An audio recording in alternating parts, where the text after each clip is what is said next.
Now to ongoing coverage of the devastation in central Texas. Texas Governor Greg Abbott says more than 160 people are still missing 5 days after a river there rose more than 20 feet after a deluge of rain poured down all across that area, sparking a deadly flood.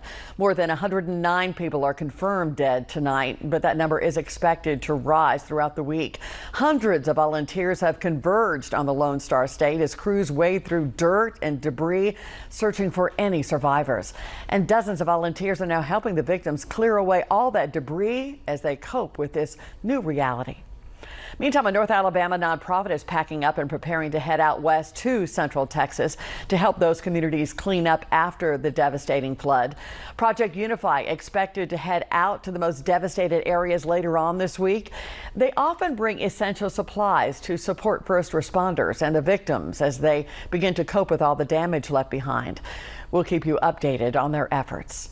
And as communities across Texas continue to clean up from that devastation, 48's parent company, Gray Television, stepping in to support everyone impacted. Gray TV is teaming up with the Salvation Army to raise money to provide supplies in the hardest hit areas. If you'd like to help us help them, you can scan that QR code now that's on your screen, or you can go to our website to find more information.